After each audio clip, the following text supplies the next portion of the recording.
তোমরা এমন অনেক ছাত্রছাত্রী আছো যারা এখনও মাধ্যমিক বা টেস্ট পরীক্ষার জন্য ভালো করে পড়াই শুরু করনি। আজকের ভিডিওটি তোমাদের জন্য।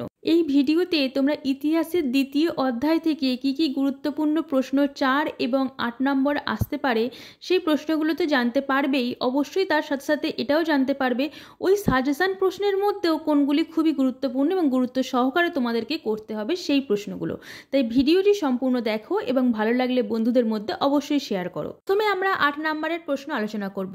2025-এর অর্থাৎ গত বছরের পরীক্ষায় দ্বিতীয় অধ্যায় থেকে কোনো 8 নম্বরের প্রশ্ন আসেনি, তাই এই বছরে 8 নম্বরের প্রশ্ন আসার সম্ভাবনা এই অধ্যায়টি থেকে খুবই বেশি। প্রথম প্রশ্ন দেখো, শিক্ষা বিস্তারে প্রাচ্যবাদী ও পাশ্চাত্যবাদী বিতর্ক কি? উচ্চশিক্ষার বিকাশে কলকাতা বিশ্ববিদ্যালয়ের ভূমিকা আলোচনা করো। এই প্রশ্নটা তোমরা অবশ্যই করবে, আর এর সাথে এই প্রশ্নটাকে একটু ঘুরিয়ে করবে, প্রাচ্যবাদী ও পাশ্চাত্যবাদী বিতর্কের কিভাবে সমাধান হয়েছিল আর এদেশে পাশ্চাত্য শিক্ষার প্রবর্তনে মেকলের ভূমিকা কি। দ্বিতীয় প্রশ্ন দেখো, 19 শতকের বাংলায় সমাজ সংস্কার আন্দোলনে ব্রাহ্ম সমাজগুলির ভূমিকা কিরূপ ছিল? তৃতীয় প্রশ্ন, বাংলার নবজাগরণ বলতে কি বোঝো?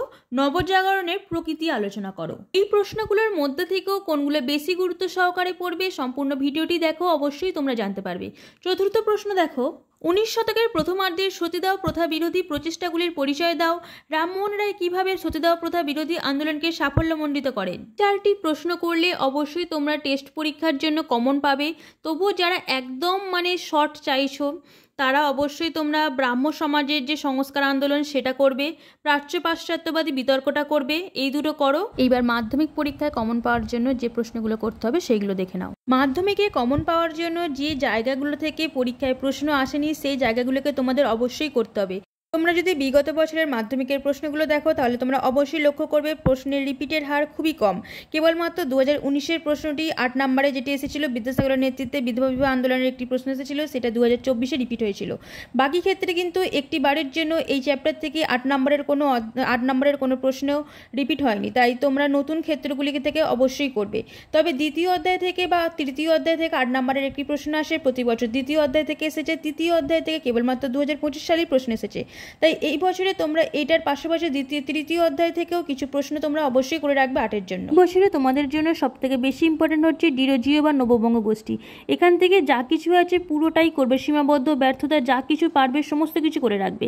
আর এর পাশাপাশি ধর্ম সংস্কার বা সমাজ সংস্কারে রাজা রামমোহন রায়ের ভূমিকা, আর দুটি পত্রিকা হিন্দু প্যাট্রিয়ট এবং বামাবোধিনী পত্রিকা, এই দুটি পত্রিকা সম্পর্ক তোমরা দেখে রেখো। এই অধ্যায় থেকে 8 নম্বরের কি কি প্রশ্ন এসেছে সেগুলো আমি তোমাদেরকে দিয়ে দিলাম, তোমরা ভিডিওটি স্টপ করে দেখে নাও। এইবার তোমরা 4 নম্বরের গুরুত্বপূর্ণ প্রশ্নগুলি দেখো।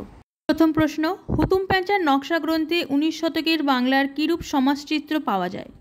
পরের প্রশ্ন, 19 শতকের নারী শিক্ষার বিস্তারে ড্রিঙ্কওয়াটার বেথুন কি ভূমিকা গ্রহণ করেছিলেন?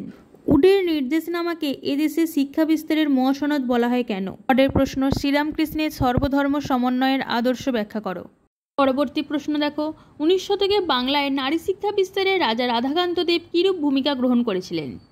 এই প্রশ্নগুলির পাশাপাশি আর যে প্রশ্ন দুটি তোমাদের করতে হবে দেখো, পাশ্চাত্য শিক্ষা বিস্তারে ডেভিড হিয়ারের ভূমিকা কী ছিল? 19 শতকের বাংলায় নারী সমাজের বিকাশে বামাবোধিনী পত্রিকার ভূমিকাগুলি বিশ্লেষণ করো। এই অধ্যায় থেকে আসা বিগত বছরের মাধ্যমিকের প্রশ্নগুলো তোমরা ভিডিওটি স্টপ করে দেখে নাও।